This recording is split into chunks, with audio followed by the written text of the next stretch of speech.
Welcome to episode 20 of our weekly chat with the grocery guru that is Andrew Grant. Andrew, how are you?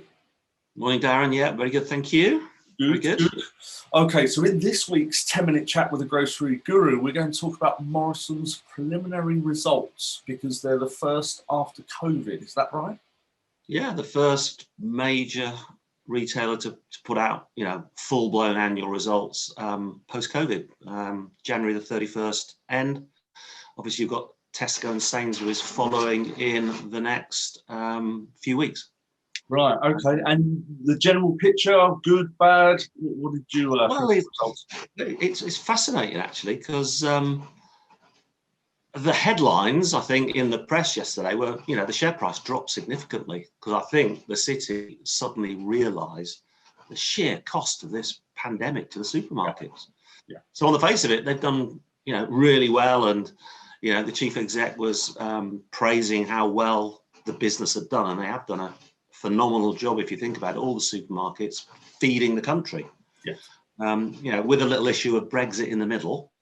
So yeah, the like-for-like sales, the standard industry measure of sales performance up 8.6%. I mean, that would be, supermarkets would have given their right and left arms for that 2 years ago. And in comparison, 8.6, but 2019 on the previous year was down 0.8%. So it's really sort of a 10-point stretch. Yeah, you're right. Would have given their arms and legs. But then their profits down 50.7%. Yes. Was it 290 million spent on COVID costs, restructuring, PPE, additional staff, additional vans and online delivery, and then 230 million of business rates that they handed back to the government, so they carried on paying. So what's that? 520 million they could have made if it hadn't been for COVID. They made 400 million last year, and it's cost them 500 million. So it's cost them a year's profits to survive COVID.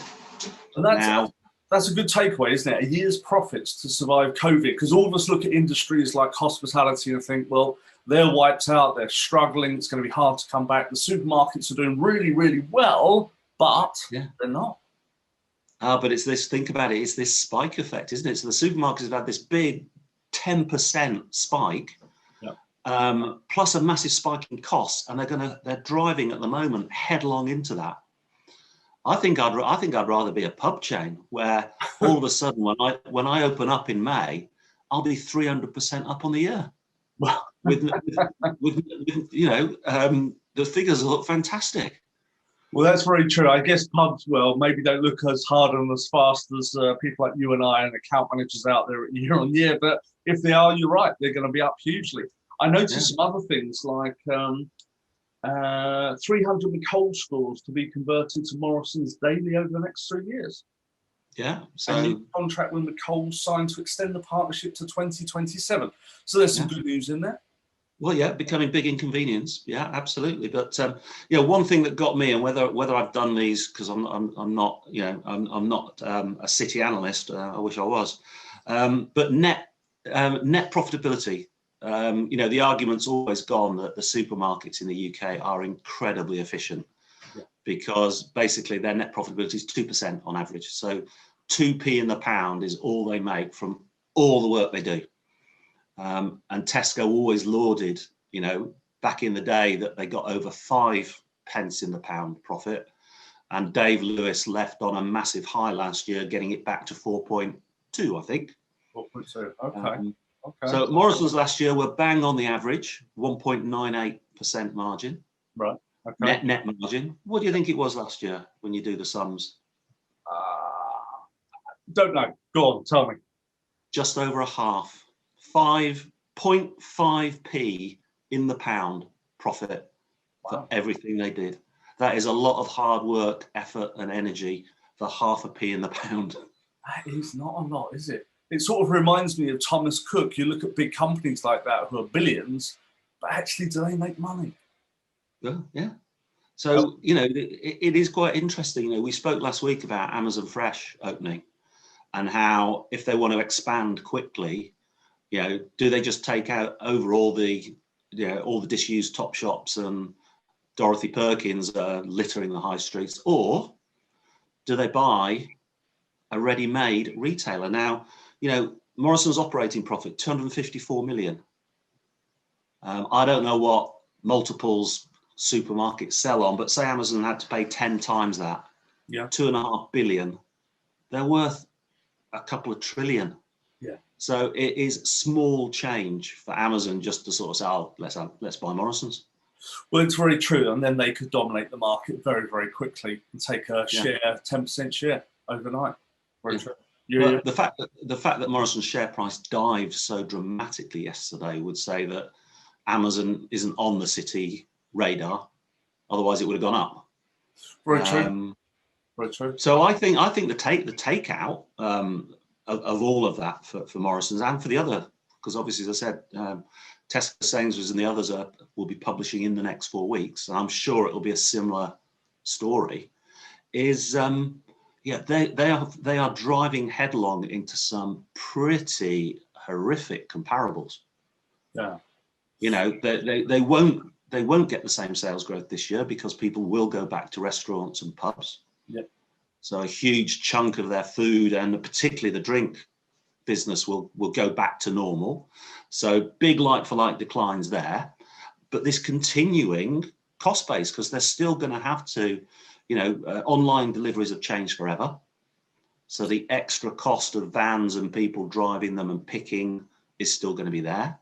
Well, and coming back to your point a moment ago about hospitality, there's an argument that because we've all been locked down for nearly a year, maybe we'll go out more.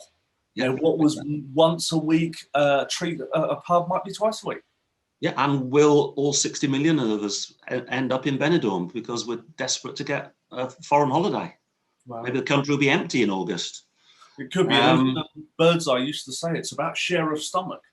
Right. So are we going to have 2 pub meals a week, and therefore we're not buying as many groceries? So what was 85% growth is going to go down even further. Yeah, no. So some big sales challenges, but then the costs. How do they get those costs under control? Because they've still got to pay the van drivers. They've still got to pay the in-store pickers. There's still going to be, distancing restrictions. They're still going to have to keep investing in all the plexiglass and the masks and hand sanitizers, you would imagine. So, where do they control their costs against falling sales to deliver any sort of profit? Only 2 ways. You cut your costs dramatically, and all of them have just announced in the last few weeks head office and store management restructurings. Yep. And then obviously, Sainsbury's in the last couple of weeks, we're going to price match Aldi, and a very nicely worded letter to suppliers saying, please help us on our journey to deliver better value for our shoppers, which in your language and my language is give us some cost reductions. And also the other part is Morrisons very admirably are the first to pay a minimum £10 to all their staff. Yeah. So that's got to come from somewhere as well, which is all very admirable, but this is on top of costs that are ramping out of control. Yeah. So you can imagine that, the suppliers, many of them have been reeling over the last year. Some categories have done very, very well. As we know, the comfort food area has done very, very well, but obviously they'll have increased costs. And then I think they're going to get the supermarkets coming with requests. Well, we won't touch on G-Scoping this. I'm just going to bring out one other thing. So we're talking about the news release preliminary results for the 52 weeks ending 31st of January 2021 for Morrisons. And one of the things I noticed, Andrew, was online sales tripled during the year with capacity up 5-fold. Not a surprise, but quite stark to read that. Morrisons on Amazon is available in 50 towns and cities and already accounts for more than 10% of sales in the majority of stores. I saw that. That is quite interesting. Yeah. That is getting closer and closer, aren't they? Yeah. Piece about carbon neutral with the British farming supply chain. And then one other bit I noticed was they've extended 10% discount for all NHS staff for the whole of 2021. Yeah. Yeah. Again, another cost, very admirable. And as I was told yesterday, I haven't seen it, but they're doing £10 afternoon Mother's Day teas. Oh, okay.